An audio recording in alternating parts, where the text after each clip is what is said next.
Bienvenido a La Salud en tus manos, un programa que hacemos aquí en Popular Televisión y que también emiten nuestros amigos del grupo Cadena Media. Hoy vamos a hablar de las enfermedades de las válvulas del corazón, las llamadas valvulopatías. Veremos qué síntomas pueden producir, cómo se puede hacer un diagnóstico precoz y los tratamientos más adecuados. Para todo ello tenemos en el plató a los siguientes invitados. Milagros Tomás, gracias Mila por venir. Muchas gracias a ti, Juan, como siempre. Tú eres médico especialista en medicina familiar y comunitaria. Tomás Vicente, gracias Tomás. Muchas gracias, Juan. Otra vez más aquí. Encantado, ya lo sabes. Ya lo sé. Tú eres jefe de sección de cardiología en el Hospital Reina Sofía y profesor de cardiología aquí en la UCAM. Y Sergio Nova, gracias Sergio por venir. Tú eres jefe de servicio de cirugía cardiovascular en el Hospital Virgen de la Risaca.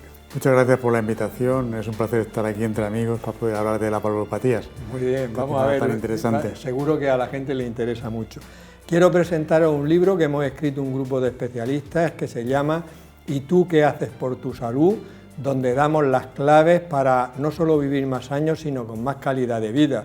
Encontraréis información sobre alimentación, ejercicio, adicciones, etc. Lo podéis encontrar en Amazon. Una vez dicho esto, vamos a sacar las cámaras a la calle a ver qué les gustaría saber a las personas de la calle sobre este tema.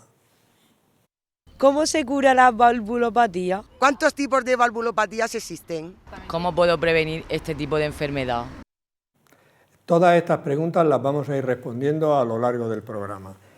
Mila, para empezar, siempre lo decimos en un programa como este divulgativo, por el principio, explícanos qué válvulas hay en el corazón y cómo funciona.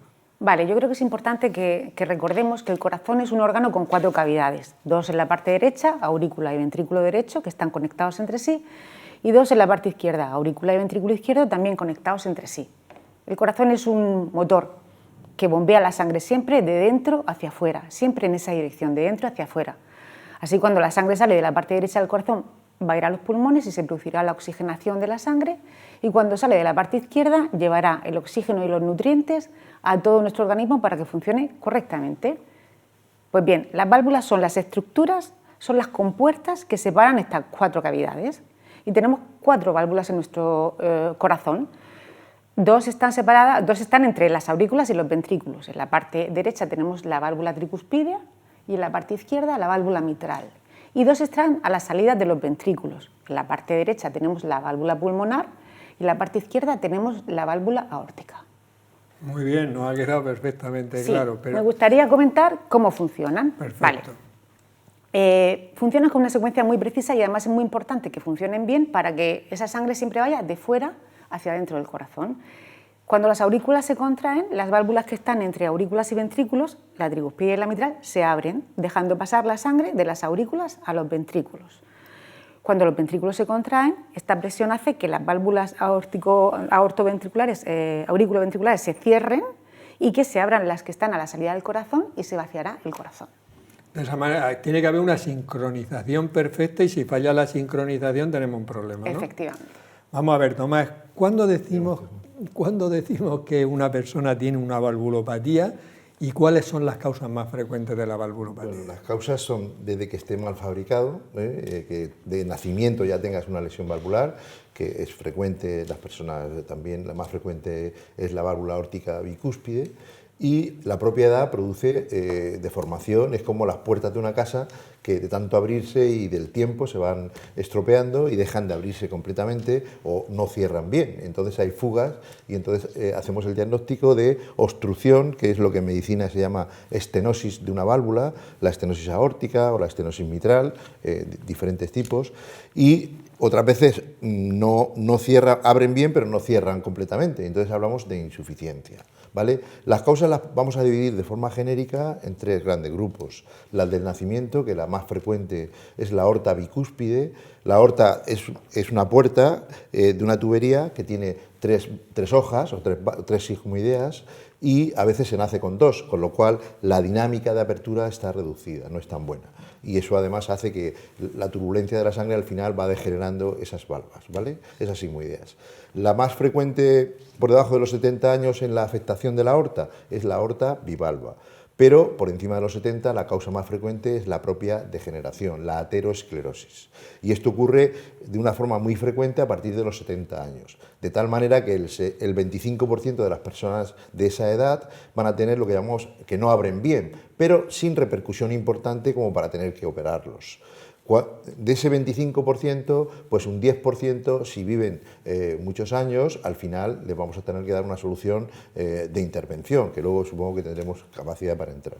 Y el tercer apartado sería de grupos la infección, de ellas la más frecuente y cada vez lo vemos más con la emigración, sobre todo de gente de Sudamérica, que todavía es una gran pandemia, la fiebre reumática, que a lo largo de los años se produce una reacción cruzada inflamatoria y ese proceso degenera con el tiempo esas valvas y afecta fundamentalmente a la válvula mitral, que como ha comentado la doctora es la que comunica la aurícula con el ventrículo izquierdo, ¿vale?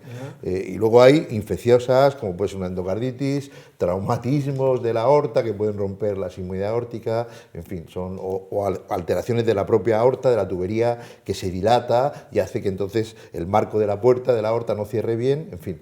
Como ves, hay grandes apartados. Sí, pero me llama la atención, hay distintas causas desde luego, pero me llama la atención de que el 25% de las personas mayores de 70 años pueden tener un problema en la aorta, aunque no todos van a necesitar un tratamiento, pero es una proporción muy alta, ¿no?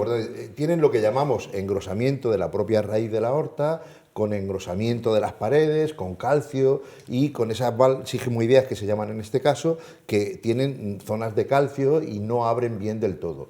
Pero la obstrucción no es tan importante, entonces ahí no hacemos nada. Espero pertenecer a los 3/4 restantes porque me queda poco. Vamos a ver, Sergio, tú eres cirujano cardiovascular, el jefe de la Risaca, y contigo vamos a hablar sobre todo de las cosas de la cirugía. ¿Qué tipos de prótesis valvulares hay?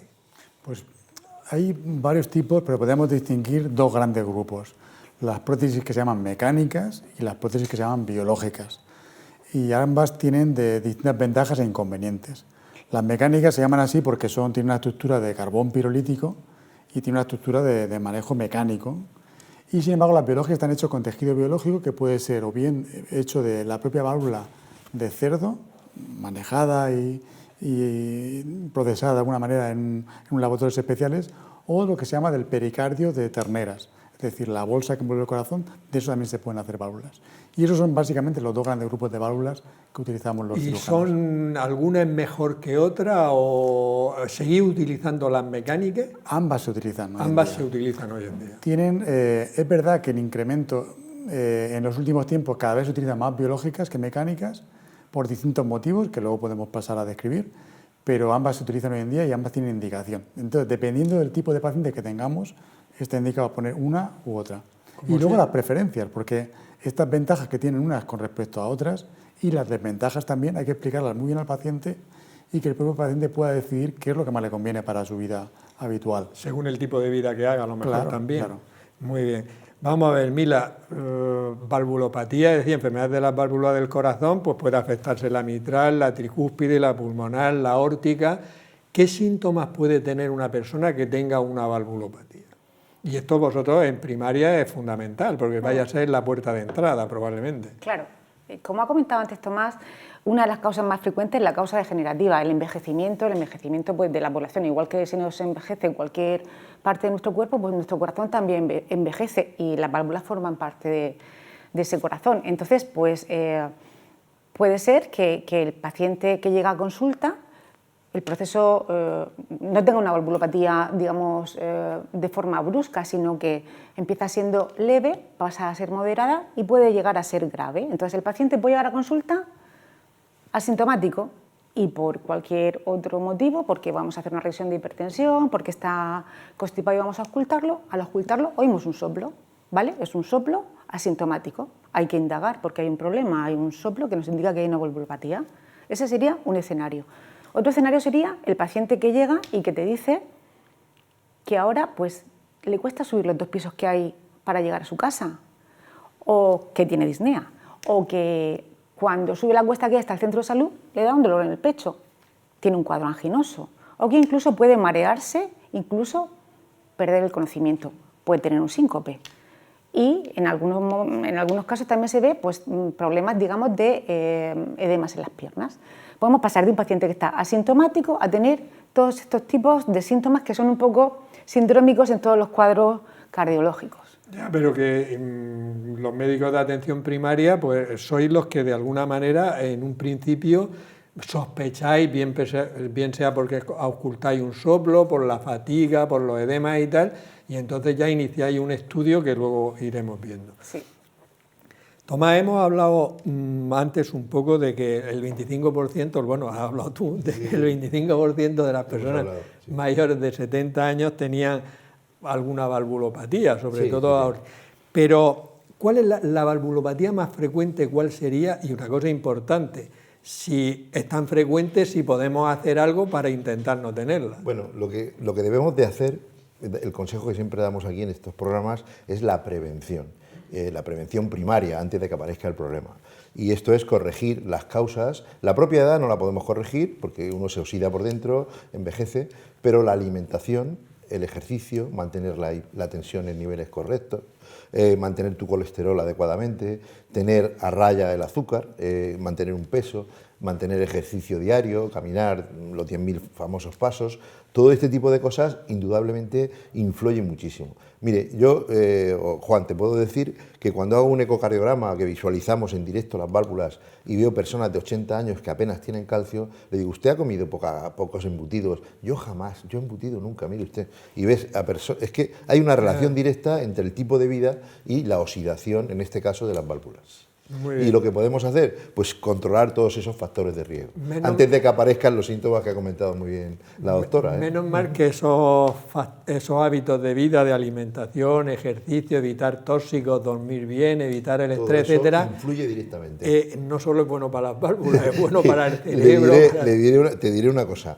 La última edición del Vanguard, que es como la Biblia que estudiamos los internistas, todos los médicos, la parte de cardiología, involucra los mismos mecanismos que producen la obstrucción de las arterias, la aterosclerosis, y que afecta y se producirían los mismos cambios en las valvas por la acumulación de grasas debajo del epitelio de la válvula y todo eso. O sea que casi tiene la misma causa. Los mismos mecanismos, aparte de la turbulencia constante de todo, mecánica y tal, pero influye muchísimo todo esto de la oxidación y el colesterol. Muy bien, vamos a ver, Sergio, antes nos has comentado un poquito sobre las válvulas biológicas y las mecánicas, pero profundízanos un poco más. ¿Qué ventajas tienen aunque has dicho que hay que individualizar el tratamiento, pero qué ventajas tienen unas y qué inconvenientes sobre las otras? Pues en principio las mecánicas, que solemos ponerlas en gente más joven, tienen la ventaja de que en principio son para toda la vida. Implantamos una válvula y en principio no tendremos que tocarlas nunca más. Para el resto de la vida valdría. Esto no siempre es así, porque a veces sí que tenemos que tocarlas, pero en principio son definidas. Y tienen el inconveniente que precisan de una pastilla que se llama la anticoagulación, el famoso Sintrom. Y esto del Sintrom es una medicación pues, muy delicada, que requiere unos controles muy estrictos, hay que ir al hospital todos los meses a pincharse un control, a veces requiere una alimentación especial, uno no se puede salir de la raya, en fin, conlleva un poco de sacrificio. Y no está exento de complicaciones también el propio Sintrom. Las válvulas biológicas, por el contrario, no necesitan anticoagulación con Sintrom. Entonces uno se pone una válvula biológica y ya puede hacer pizza prácticamente normal con ellas, absolutamente normal. No necesita ningún tipo de medicación, salvo quizá una aspirina infantil y punto. Y tienen el inconveniente de que no podemos garantizar que vayan a durar el resto de la vida. Entonces, en principio, las recomendaciones, dependiendo del tipo de válvula que sea, si es una mitral o es una aórtica, pero más o menos podemos decir que a partir de los 60-65 años se considera que un paciente que va a recibir una válvula biológica le va a durar más que su propia vida, con lo cual se le implanta una válvula biológica. Y por debajo de esa edad se suele recomendar poner una mecánica. Es verdad que este ejemplo está cambiando en los últimos tiempos porque han aparecido nuevas válvulas biológicas que parece que van a durar, digo que parece porque todavía no se ha demostrado, tienen que pasar, los años. Pero se ha hecho mucha investigación en animales y parece que van a durar mucho más tiempo. Entonces, cada día los pacientes jóvenes nos suelen pedir y solicitar que les implantemos una válvula biológica porque prefieren, digamos, ganar esta calidad de vida de no tener que tomar Sintrom y tener una vida completamente normal, aunque en un futuro, hipotéticamente, pudieran precisar una nueva cirugía cardíaca y cambiarse la válvula. No, pero son diferencias muy importantes, ¿eh? Y luego Lo que has dicho es que una válvula biológica, si te dura mucho tiempo, aunque en las válvulas mecánicas, aunque no lo sé, esto no lo sé, aunque no esté financiado, a lo mejor para los anticoagulantes, los llamados nuevos anticoagulantes, que como dice el doctor Vladimir Rosa, dice, le siguen llamando nuevos y tienen 15 años, o sea que... Pues ahora lo llamamos ya. Sí, pero lo digo...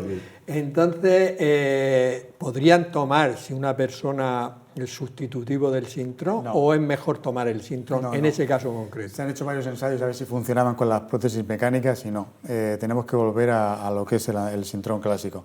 De momento no hay ningún sustituto del Sintrom para las válvulas mecánicas. Ya, pero creo que es un dato interesante, ¿no? Muy interesante. Es que lo sepa la gente que no... Muy interesante, y si apareciera un nuevo fármaco que fuera compatible para las válvulas mecánicas, posiblemente se cambiaría de nuevo el paradigma. Entonces la gente otra vez intentaría posiblemente poner de moda otra vez las válvulas mecánicas. Ya, no, pero por eso es que creía que es que no se daban los arcos estos, los nuevos anticoagulantes, porque no se financiaban. No, es que está demostrado que es que tienen que tomar Sintrom. Sí. Vale, y luego hay, Sergio, como tú sabes, pacientes que son jóvenes y dicen, no, yo es que hago alpinismo o soy corredor de motos y yo no puedo estar como que... Claro, lo que ha dicho Sergio, la calidad de vida. Muy bien, claro.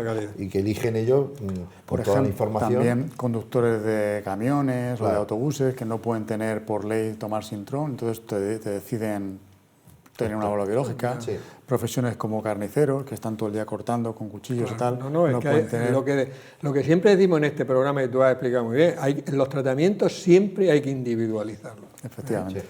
En nuestra sección Palabras de Médico, nuestro profesor de latín y griego, Juan Carlos Ferrer, y nuestra experta en traducción, Mariluz Soler, nos van a decir el origen de algunas palabras relacionadas con el tema de hoy. En el programa de hoy vamos a hablar de la valvulopatía y otras enfermedades relacionadas. La palabra valvulopatía viene del latín válvula, que es un diminutivo de valva, y valva era el batiente de una puerta que abre y cierra. De ahí que haga referencia al mecanismo interior que tenemos de apertura y cierre de los conductos sanguíneos. Y patía viene de pazos, sufrimiento. También la tenemos en otras palabras como simpatía, sufrimiento compartido, o antipatía, sufrimiento encontrado. Entonces, uniendo significados, valvulopatía es este sufrimiento, esta dificultad para que la válvula funcione. Hablamos de valvulopatía cardíaca porque hace referencia a ese órgano, que en griego es cardia, que es corazón. Y también el especialista de esta enfermedad, el cardiólogo, viene de ahí. La palabra corazón viene del latín cor cordis. Palabras de médicos. Vamos a ver, Mila, antes nos has dicho que una manera de diagnosticar a un paciente de una valvulopatía es que a veces lo oculta y le oye un soplo, ¿no? Entonces, explícanos exactamente qué es un soplo y qué significa tener un soplo, porque cantidad de gente tiene un soplo y cuando se lo dicen al principio se asustan mucho. Vale. Tranquilízalo. Bueno, un soplo no es ni más ni menos que el ruido, la turbulencia que realiza o que se oye al pasar la sangre por una válvula que no se abre bien, que es una válvula estenótica, o que al cerrarse no se cierra correctamente y la sangre pasa a un sitio, pasa en una dirección incorrecta. ¿Vale? Entonces es un ruido, es una turbulencia que oímos. Un soplo no puede dar mucha información, indica que hay una valvulopatía, eso en adulto, luego en niño pues, puede indicar un soplo inocente, pero bueno, creo que vamos a hablar de eso también. En cualquier caso, cuando ocultamos un soplo nos da mucha información. Según donde nosotros pongamos nuestro fonendo podemos saber si es un soplo de origen aórtico, pulmonar, tricuspideo o mitral. Podemos saber si el soplo se irradia. Podemos saber la intensidad de ese soplo, si es más importante o menos. Se gradúa normalmente de 1 a 6. Pues un soplo grado 2, un soplo grado 1 es un soplo pequeñito, casi inaudible, un 2 también, pero si estamos hablando de un soplo 4, nos está indicando que es un soplo con más cuerpo, con más envergadura. También podemos oír en qué momento del ciclo se produce, si es un soplo diastólico o sistólico, ¿vale? También podemos ver si se cambia con algún movimiento o con alguna maniobra de aumento de presión. E incluso, si el soplo es muy importante, al poner la mano en el pecho, al poner la mano en el tórax, podemos notar el soplo porque notas el paso de la sangre, el frémito que se llama. Notas el frill. Sí, lo notas y está ahí realmente. indica ni más ni menos que hay una valvulopatía o que hay una obstrucción o que hay un mal funcionamiento de esas válvulas que hace que no pase la sangre correctamente o que refluya la sangre, y hay que estudiarlo. Sí, sí, no, pero fíjate la cantidad de datos que da a ocultar a un paciente. Localiza si es la mitral, la tricúspide, la aórtica, si es más intenso, menos intenso. Si es al principio, Sí, al final, si es rudo, es piante, tú lo oyes, suena como... Yo a algunos pacientes cuando les oculto, que no viene a mí por ese tema, pero hay que ocultarlo, y le oigo un soplo y digo, mira, el corazón hace pom, pom, pom, y yo digo pom, pom, pom. Ese es un soplo, porque es un soplo, y así ya lo entiende. Tomás, acuérdate que tú y yo grabamos unos vídeos, que por cierto tuvieron mucho éxito, sobre los soplos. Así es. Y hicimos uno en los niños. Sí. Mila ha comentado algo, ha dicho que en adultos un soplo es una valvulopatía, pero ¿y en los niños? ¿Siempre una valvulopatía o no? No, la mayoría de los soplos en los niños, porque soplo no es equivalente a enfermedad. Entonces, es decir, que hay que desestigmatizar el soplo en el niño porque los padres acuden muy asustados a la consulta de los médicos de atención primaria o a los pediatras o a los especialistas. Los niños son pequeñitos, tienen un tórax muy pequeño y el corazón está muy cerca de la cara anterior del tórax. Y además es un motor que va más rápido que en el adulto y manejan un volumen a gran velocidad. Entonces, cuando nosotros ponemos la campana para auscultar, oímos la eyección, la salida de la sangre por la aorta y se escucha... Si no hay otros fenómenos añadidos, como puede ser un ruido al abrirse la válvula, una irradiación patológica, la mayoría de estos soplos son totalmente lo que llamamos soplos funcionales de la función del corazón al contraerse y que se escuchan porque el niño va a mucha velocidad y esa eyección la podemos escuchar. Cuando el tórax va creciendo, el corazón se queda un poquito más atrás, el corazón va más lento y ya no los escuchamos.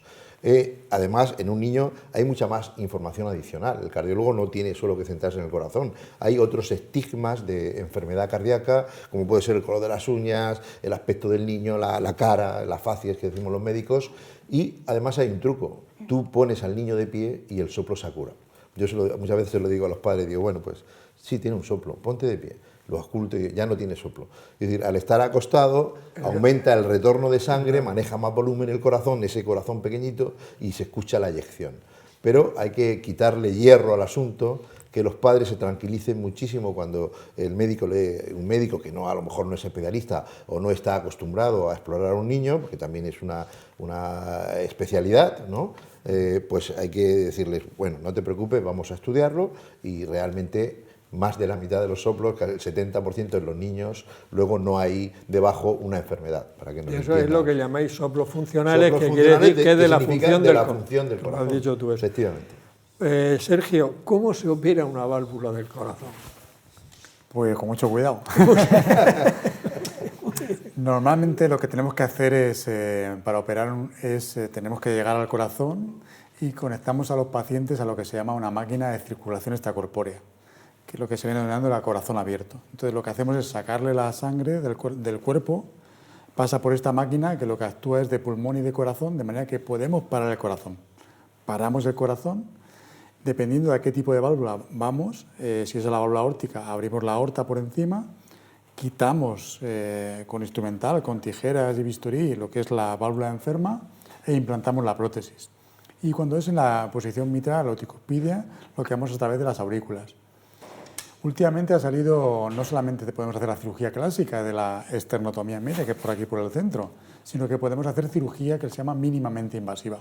Entonces, dependiendo de a qué válvula vamos, podemos entrar por un sitio o por otro. Por ejemplo, para la válvula aórtica podemos hacer incisiones pequeñitas aquí en la parte de arriba del esternón, y para la válvula mitral o tricuspidia lo que vamos por incisiones laterales. A través de la mama, con una incisión periareolar, por ejemplo, podemos llegar a la válvula mitral sin tener ningún problema. Y hacer la sustitución o la reparación de la válvula, que también en ocasiones, si se puede hacer, es preferible hacer una reparación de la válvula nativa antes que cambiarla por una prótesis. Pero en estos casos, luego hablaremos, si paráis el corazón siempre. Sí, paramos el corazón. Bueno, ahora hablaremos de eso. Vamos a ver, Mila, tú has dicho que muchas veces sospecháis una valvulopatía pues, por un soplo, con la clínica, etcétera, etcétera, pero en primaria, ¿hasta dónde podéis llegar? Quiero decir, podéis pedir una ecocardio vosotros, los deriváis ya a cardiología. ¿Cómo funciona ese sistema para que los las personas que nos oigan sepan cuál el circuito que se sigue. Bueno, en primaria, cuando tenemos un paciente que viene pues, con una serie de síntomas o con un soplo, lo primero que tenemos que hacer es una historia clínica. Es la primera herramienta que tenemos en primaria y que debemos tener todos los médicos. Lo comentábamos antes, una historia clínica. En esa historia clínica le vamos a preguntar al paciente acerca de sus antecedentes personales o familiares, si hay historias de cardiopatía, si hay alguna alteración, como decía Tomás, de su aspecto, ¿no? Si tiene algún síndrome que pueda hacernos sospechar que pueda haber alguna cardiopatía, ver si la persona ha recibido algún tipo de radiación, de radioterapia en la zona del tórax o toma algún fármaco, una anamnesis de sus antecedentes. Luego le preguntaremos acerca de los síntomas que tiene, los que hemos comentado antes, un poquito la disnea, si se tiene que poner 2 almohadas para dormir por la noche o se tiene que levantar porque sienta que se fatiga y que se tiene que levantar bruscamente, lo que es una disnea paroxística nocturna, si tiene cuadro de angina, de dolor torácico, si los síntomas que hemos comentado antes básicamente. Después exploraremos al paciente, otra herramienta más, que esa la tenemos todos. No solamente ocultaremos el corazón o los pulmones, que también es importante para ver si hay alguna sobrecarga y el paciente ha hecho que ese corazón que no funciona repercuta sobre los pulmones y pueda tener algún problema de congestión pulmonar, sino que bueno, veremos si tiene aumento de la presión venosa yugular, que quiere decir que hay algún problema de fallo cardíaco. Exploraremos el abdomen por si hay algún crecimiento de algún órgano como pueda ser el hígado, o veremos si tiene edemas en las piernas. Es decir, lo que es una exploración completa. Tenemos otra herramienta más muy fácil que nos va a dar información sobre todo de la situación, y es realizar un electrocardiograma. Lo podemos hacer en ese momento, en la primera visita. El corazón, como hemos dicho antes, va cambiando con la valvulopatía y al final pues se va remodelando, va cambiándose. Y puede tener crecimiento de cavidades. En un ecocardiograma en un electrocardiograma podemos ver que la aurícula izquierda, por ejemplo, está aumentada de tamaño, o que el ventrículo, al tener que hacer más fuerza a ese músculo, pues también está aumentado de tamaño. Incluso que pueda aparecer alguna arritmia porque esa aurícula está tan grande que aparecen otros focos de emisión de pulso, de actividad eléctrica del corazón, un electrocardiograma.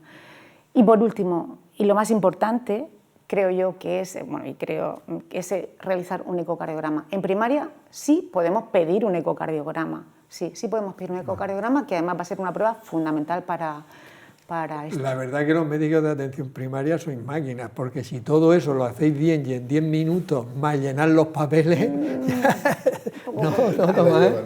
Ahí la llevo. Pedir un poco más de tiempo, poder ser reivindicativa. Ahí está reivindicando. Es que hacer la historia, explorar, hacer un electro y tal, eso, y llenar todos los papeles lleva su tiempo. Sí. Vamos a ver, Tomás. Una persona, ya hemos visto los síntomas que puede tener, que son variados y tal, si hay alguno especial que tú consideres, y luego, si no, a largo plazo, ¿qué repercusiones puede tener una valvulopatía? Por ejemplo, una valvulopatía que el paciente tiene síntomas, no le hace caso, que puede pasar, y a largo plazo, ¿qué repercusiones puede tener? Ya hemos visto un poco, se ha subrayado un poco, la doctora Mira ha comentado algunos aspectos de los síntomas, pero cada válvula en sí, al final, lo que va a producir, si la sangre no va hacia adelante, porque las válvulas lo que hacen, como se ha explicado al principio, es impedir y que lleve una dirección, sea unidireccional, pues se va congestionando detrás, aumenta lo que se llama la precarga, la aurícula no es capaz de drenar al ventrículo, no sigue el flujo y al final eso repercute en los pulmones, y el síntoma fundamental de la válvula mitral y también de la aorta, fundamentalmente, es la fatiga. O sea, el paciente que antes era capaz de en su pueblo o en su ciudad subir una cuesta sin ningún problema, pues ya a medio tiene que parar o no puede hablar a la misma vez que anda, que camina. Esto es importante, la disnea, la evolución. Luego aparecen otros síntomas en la patología aórtica que son fundamentales y que además establecen la indicación de cirugía, como ahora dirá el doctor Cánovas. En una estenosis, una obstrucción por la tubería principal, que es la aorta, hay 3 síntomas princes que van a indicar la cirugía, que es la angina de pecho, aunque tengas las coronarias normales, puedes tener dolor de pecho porque el corazón ese que hace tanta fuerza para vaciarse aumenta el consumo de oxígeno, está con las paredes muy gordas y no recibe flujo porque tiene la presión de llenado de las coronarias alterada, lo que llamamos la función diastólica, y va a tener una angina con esfuerzo muchas veces. Y otras veces sale tan poca sangre porque el orificio es tan pequeñito que los cambios posturales o caminar un poco tal le produce que se marea o pierde el conocimiento. Entonces esos 3 síntomas son muy importantes. Y en las válvulas auriculoventriculares, la mitral, cuando la dejamos evolucionar, pues a la larga la congestión pulmonar va a producir síntomas del lado derecho, que como se han dicho son fundamentalmente pues la fatiga, el crecimiento del hígado, el edema, la yugular, la plétora yugular, la ingurgitación yugular y una serie de alteraciones que nada más ver al paciente entrar por la puerta lo vemos con el aspecto de las chapetas en la cara, ¿no? Las chapetas mitrales que se decían antes. Eso es. Muy bien, perfecto. Sergio, la gente que se va a operar del corazón le dice, y te vamos a parar el corazón y luego el corazón hay que volver a activarlo. ¿Cómo paráis el corazón y puede que un corazón parado no arranque? ¿Eso pasa alguna vez? ¿Qué miedo pasáis vosotros ahí? Aunque sin dramatizar, pero... Pues yo entiendo el miedo que se produce, porque yo recuerdo la primera vez que vi un corazón parado, que fue en una estancia que hice cuando era estudiante en Austria, y al día siguiente fui a ver corriendo al paciente y cuando lo vi hablando y caminando y comiendo, me pareció una cosa impresionante. Normalmente nosotros paramos el corazón de la siguiente manera. Lo que hacemos es pasarle una solución química que se llama cardioplegia, que para el corazón. Entonces, cuando paramos el corazón, el metabolismo del corazón, que es el consumo de oxígeno que hace, disminuye drásticamente. Y eso nos permite poder tener el corazón parado sin que le ocurra absolutamente nada. De hecho, en los trasplantes, cuando cogemos un corazón de otra ciudad y lo traemos a Murcia para ponérselo a un paciente nuestro, lo tenemos durante horas parado en una nevera sin que pase nada. Lo cogemos después, lo ponemos y el corazón arranca. El corazón arranca siempre. Una vez que el corazón, la manera de arrancarlo es simplemente le pasamos sangre, nuestra propia sangre del paciente, se la pasamos de nuevo por las coronarias y empieza el corazón a arrancar espontáneamente. Alguna vez necesita un poquito más de ritmo y le ponemos un marcapasos provisional para adaptarle a la frecuencia cardíaca que queremos, sobre todo al principio. Y alguna vez puede ser que cuando volvemos a arrancar el corazón nos hace una pequeña arritmia que requiere de un pequeño choque eléctrico, de un desfibrilador. El típico desfibrilador que hay en todos los estadios de fútbol ahora, pues eso también a veces lo tenemos que utilizar directamente en el corazón. Pero vamos, siempre arranca. Ya, eso no es un problema. Pero no, y bueno, aclaro una cosa que creo que es muy importante, que la mayor parte de las veces simplemente con empezar a pasar sangre otra vez por el corazón, por las arterias coronarias, él solo se activa, ¿no? Solo. Sin necesidad de la descarga ni de historia de eso. O sea, es una cosa además muy bonita y muy espectacular y que yo llevo ya muchos años operando corazones y siempre me gusta, es una cosa que te produce mucho placer, tener un corazón que ya has terminado de operarlo, de curarlo, le pasas sangre y empieza aquello a latir y es una especie de darte las gracias de corazón al trabajo bien hecho. Muy bien, muy bien. Mila, ¿en qué circunstancias ves un paciente que tiene una valvulopatía y dices, bueno, pues tiene un poquito de insuficiencia cardíaca, le he puesto este tratamiento, tal? ¿En qué circunstancias lo deriváis a cardiología? Bueno, en el momento que tú pides un ecocardiograma, lo realiza el cardiólogo.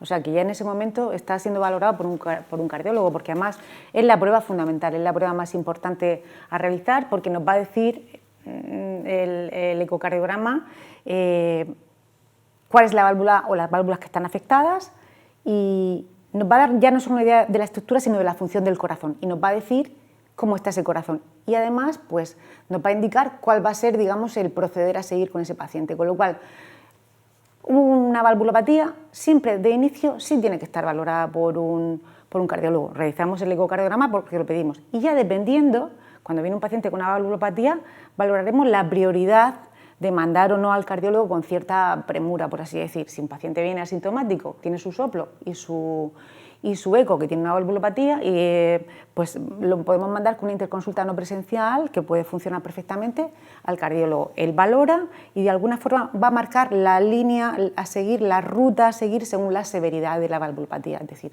siempre de entrada, ecocardio, por supuesto, por el cardiólogo y con mayor o menor rapidez, derivación por interconsulta no presencial, o si el paciente está hemodinámicamente inestable o que está malito, pues igual tiene que ir al hospital porque está en un fallo cardíaco o en una insuficiencia cardíaca, o sea que sí, al cardiólogo sí. Veo que está también muy protocolizado el plan a seguir, ¿no? Sí, es que tenemos que funcionar de esa forma. Claro.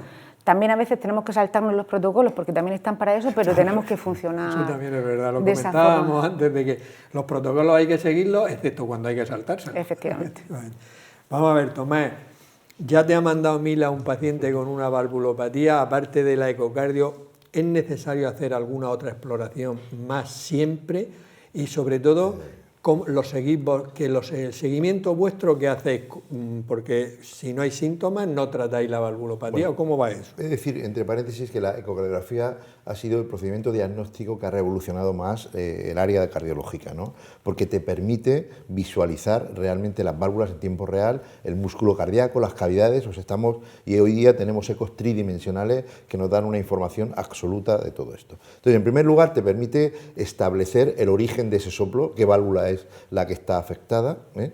Luego ver cuál es la repercusión de esa valvulopatía. A veces no tenemos que dramatizar, a partir de los 45 50 todos vamos a tener, porque las puertas de una casa al final pierden un poquito y no cierran herméticamente, y no hay que transmitirle al paciente ningún tipo de inseguridad ni hacer ningún tipo más de seguimiento si es una cosa propia de la edad que pierde un poquito una válvula, ¿vale? Pero una vez que si esa válvula tiene importancia, nos va a servir para hacer un seguimiento, ¿eh? Y entonces, si ya de entrada vemos que esa válvula está bastante cerrada, aunque el paciente no tenga síntomas, nosotros mismos ya rescatamos ese paciente, lo tutelamos y le hacemos un seguimiento cercano. Por ejemplo, el caso de una obstrucción de la válvula aórtica, que es el ejemplo que estamos utilizando más, porque además es la patología más frecuente. En ese caso, pues si tiene una estenosis aórtica, aunque no tenga síntomas severa, pues vamos a hacerle un eco cada 6 meses o le vamos a hacer una serie de recomendaciones. ¿Y qué le vamos a hacer más? Pues cuando decidimos realmente hacer una intervención hay que hacerle un estudio completo, global, porque si lo vamos a operar tenemos que saber cómo están sus arterias coronarias, no sea que lo ponemos de la válvula y luego al mes tenga una obstrucción coronaria. Vale. Entonces, de esto sabe muy bien Sergio, el paciente lo valoramos integralmente desde el punto de vista cardiovascular. Le hacemos una coronariografía, ¿vale?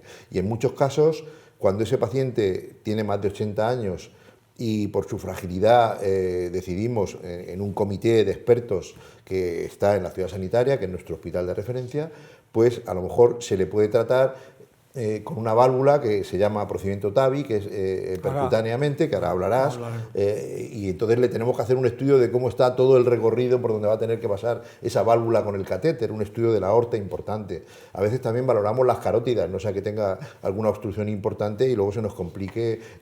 Incluso valoramos la función respiratoria, hablo ya en el caso de operarlo. Tenemos que estar en el escenario mejor porque son pacientes frágiles y añosos, ¿me entiendes? Vale. Y o sea, otras que hay una veces, revisión.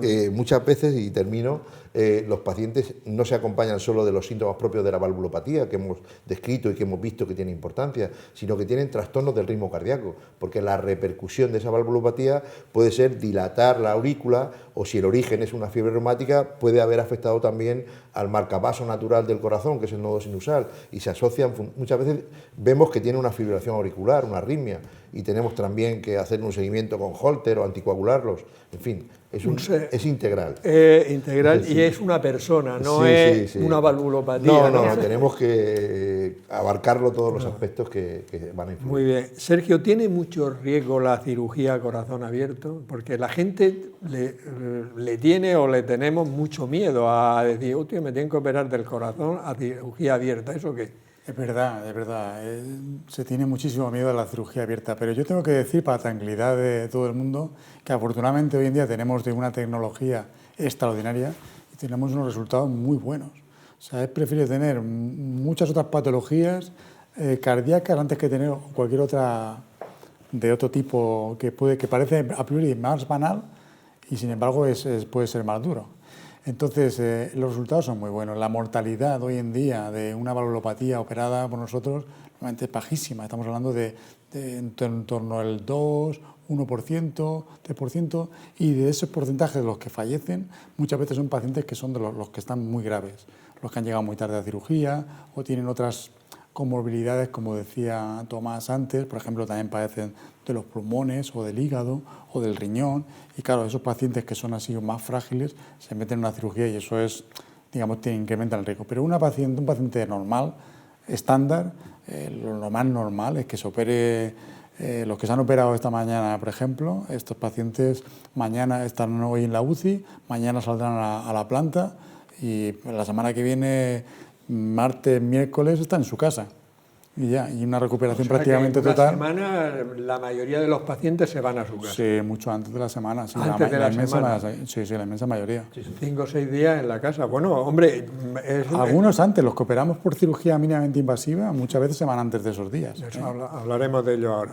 El Colegio de Enfermería de la región de Murcia colabora con nuestro programa La Salud en tus manos. Vamos a ver qué nos cuentan hoy. Esta información está patrocinada por el Colegio de Enfermería de la región de Murcia. ¿Quién cuida de los mayores dependientes? La geriatría es una de las especialidades menos conocidas de la medicina y la enfermería, pero tan importante como todas las demás. Porque al igual que una mujer cuando va a su centro de salud con el embarazo, quien quiere que la vea es una enfermera especialista en obstetricia, es decir, una matrona, pues claro, con ancianos mayores dependientes, que es más de la mitad de las personas que van a un centro de salud, no caen todavía en que deberían de reivindicar la presencia de una especialidad que el gobierno legitimó hace un montón de tiempo. Según los últimos datos publicados por el INE, en España hay cerca de 9,5 millones de personas mayores de 64 años, una cifra que cada año crece considerablemente. La pirámide se está poco a poco invirtiendo y nos vamos a encontrar que de aquí a solamente 12, 15 años van a haber mucho más mayores de 65 de los que hay ahora. O sea, estamos hablando de un 30 y pico %, 1 de cada 3 ciudadanos. Por ello, según Carmelo Gómez, enfermero colegiado especialista en geriatría, se debería combinar lo social y lo sanitario para dar una mejor atención a las personas dependientes. La ciudadanía lo demanda, pero no sabe muy bien qué es lo que tiene que demandar. Se queja del sistema de que no llega, pero porque no sabe que hay un recurso que no se está utilizando.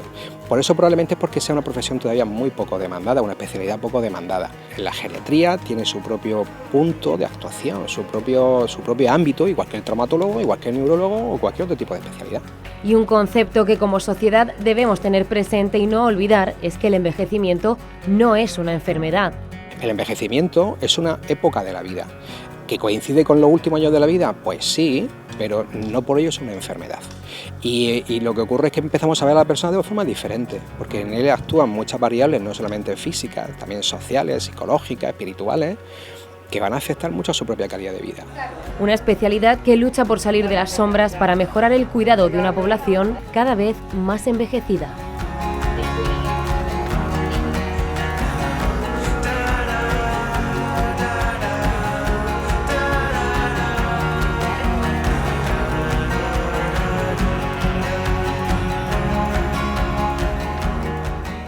Esta información está patrocinada por el Colegio de Enfermería de la región de Murcia. Vamos a ver, Tomás, un paciente con una valvulopatía, ¿cuándo está indicado anticoagularlo? ¿Cuándo está indicado? Pues la situación fundamental sería cuando tiene un trastorno del ritmo cardíaco. Pacientes que hacen la famosa, que te dicen, y ya lo conoce mucha gente esta denominación, la fibrilación, que el corazón va a trompicones, pues eso hace que dentro del corazón, que es una cavidad, se frota la sangre entre sí y se activan los factores de coagulación y se puede formar un coagulito y va al cerebro por el torrente sanguíneo. La arritmia sería lo más frecuente de indicación. Otras veces el paciente no tiene arritmia, tiene las aurículas muy grandes por el problema de la válvula y a veces hacen coágulos que sin tener la arritmia pueden vehiculizarse. Entonces cuando tenemos una valvulopatía, una lesión valvular, que el paciente pensamos después de hacerle un eco, a veces vemos el trombo, pues ahí hay que anticoagularlo, sin lugar a duda. Muy bien. Las dos situaciones. Las dos situaciones. Vamos a ver, Sergio, ¿qué tipos de abordajes se pueden hacer para operar las válvulas del corazón? No siempre hay que hacerlo a corazón abierto, ¿no? Explícanos. Sí, bueno, como te comentaba al principio, el abordaje normal, el estándar, el que está más distribuido en el mundo entero, es el abordaje por el centro, cortando el esternón por el centro. Pero hoy en día se puede hacer, muchas de las válvulas se pueden operar por cirugía mínimamente invasiva, especialmente cuando tenemos que operar una única válvula. A veces se pueden hacer dos también, pero cuando hacemos una única válvula podemos ir. Si vamos a la válvula aórtica, como cuando comentaba al principio, podemos hacer una mini estenotomía, que es una incisión por aquí, por el centro, de unos 7 u 8 centímetros aproximadamente. Y cuando vamos a la mitad o a la tricúspide, nos vamos por incisiones por el lado derecho. Ojo que esto le llama mucho la atención a los pacientes, pero oiga, ¿cómo me puedo operar por el lado derecho si tengo el corazón en la izquierda? Pues yo les explico, porque entramos por el culo del corazón, por así decirlo. Entramos a través de las aurículas que están en la parte de atrás.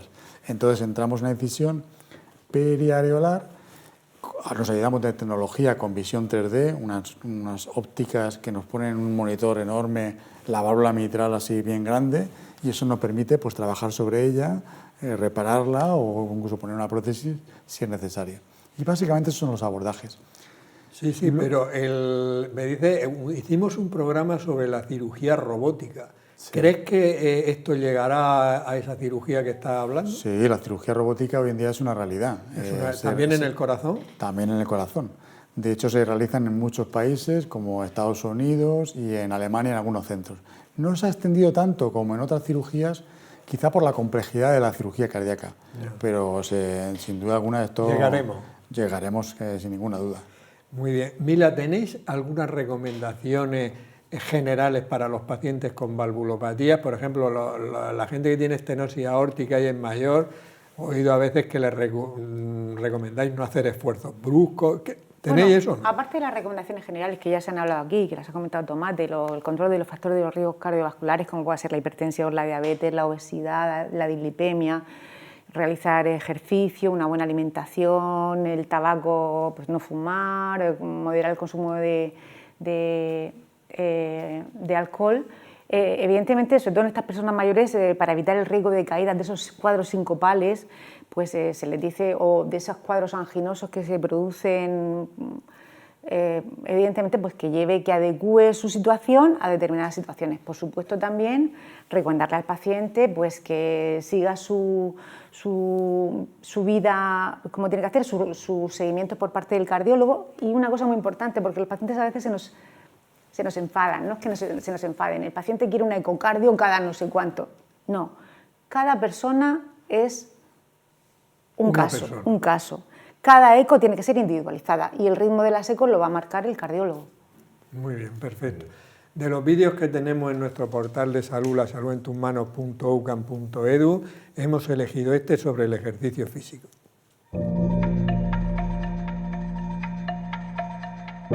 Pepe, ¿es bueno el ejercicio de alta intensidad para perder peso? Es una de las mejores opciones, por diversos motivos. Para empezar, porque quemamos muchas más calorías al realizarlo que el ejercicio de baja y moderada intensidad. Y luego tiene algo muy bueno, y es que suele suponer un desempeño muscular mucho mayor. Y sabemos que después de realizarlo hay un efecto que se conoce como efecto EPOC, que significa que nuestros músculos, al haber gastado pues, muchos metabolitos y mucha energía, tienen que reconstruirse. Y eso supone una demanda energética, digamos, basal después de realizarlo, que nos quema y nos supone pues, una mayor quema o mayor necesidad de calorías. Con lo cual, con el ejercicio de alta intensidad quemamos calorías durante su práctica, pero también un poco después de ella. Con lo cual, para las personas que deben de perder peso, pues es una buena opción. Bueno, pero una persona que tenga una obesidad, que ya es un índice de masa corporal igual o mayor de 30, no puede de golpe empezar, porque muchos de ellos no hacen ejercicios, no puede empezar de golpe a hacer ejercicio de alta intensidad. Si ve este vídeo, deberá hacer un periodo de adaptación al mismo. Claro, con ejercicio leve, ejercicio moderado y luego ir subiendo. Exacto. De hecho, nosotros cuando lo llevamos a cabo con gente que es muy obesa o súper obesa, con una obesidad mórbida, pues las primeras semanas solo los tenemos en la bici, en la bicicleta estática, pues haciendo adaptación, y vemos cómo su frecuencia cardíaca se va adaptando cada vez a más intensidad.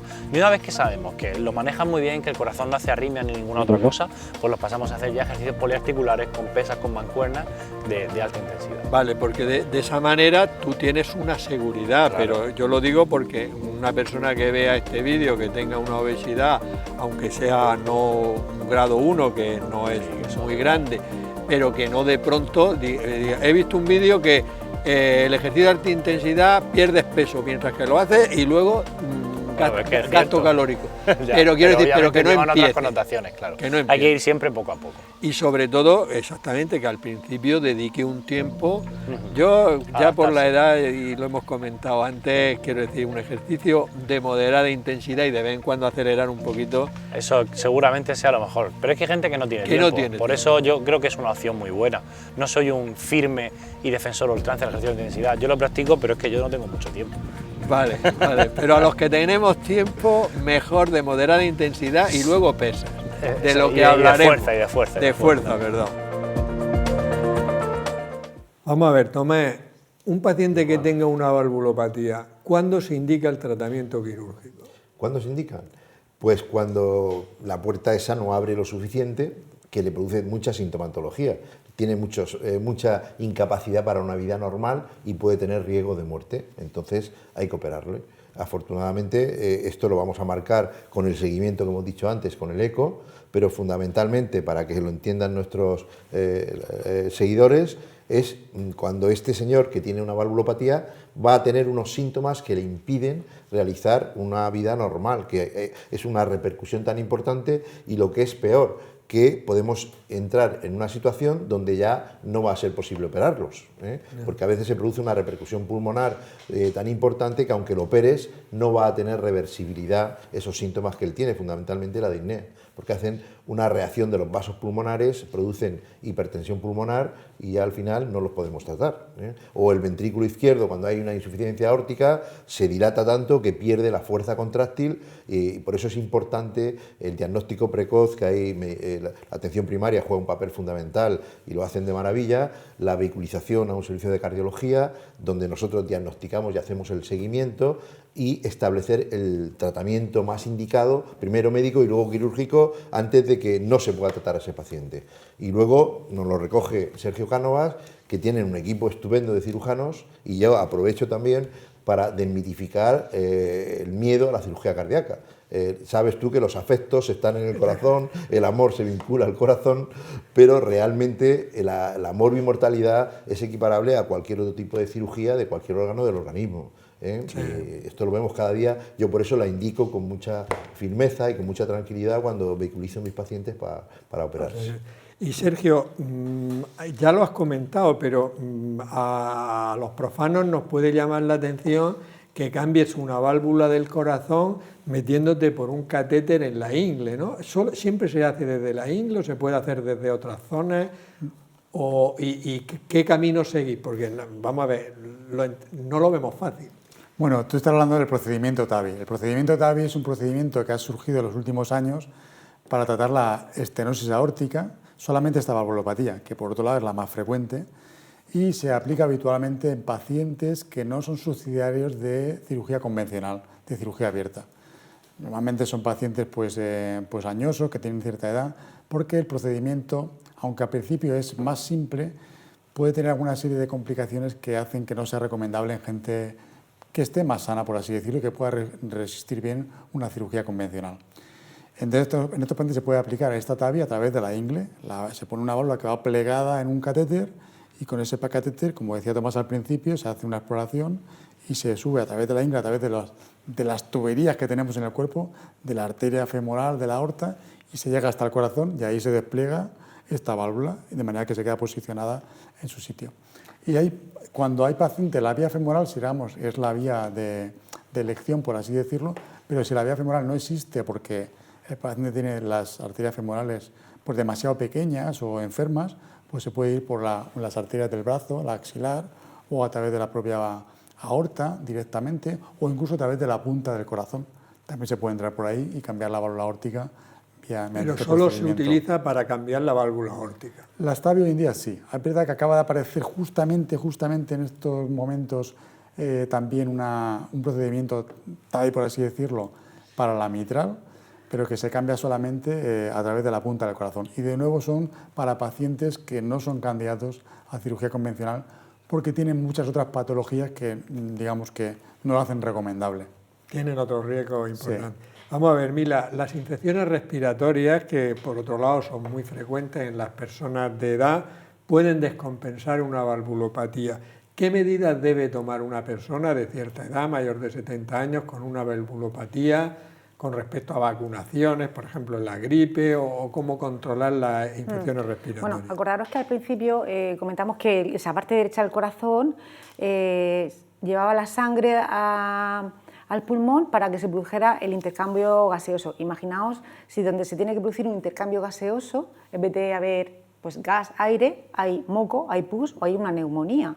No se puede producir. Eso va a producir un trabajo bestial al corazón, que si encima tiene una valvulopatía, pues el paciente se nos puede descompensar con mucha facilidad, puede entrar en insuficiencia cardíaca, en edema agudo de pulmón.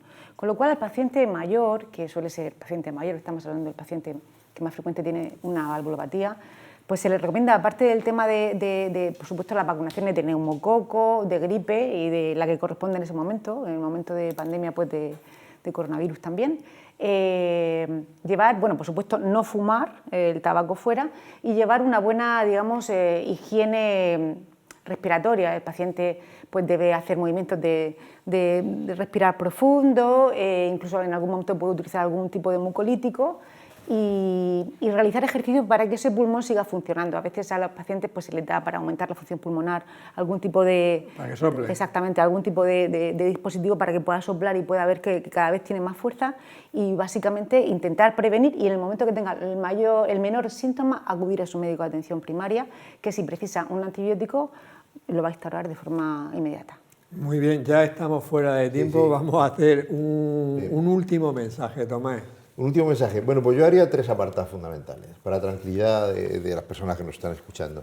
Primero, los soplos en los niños, tranquilidad.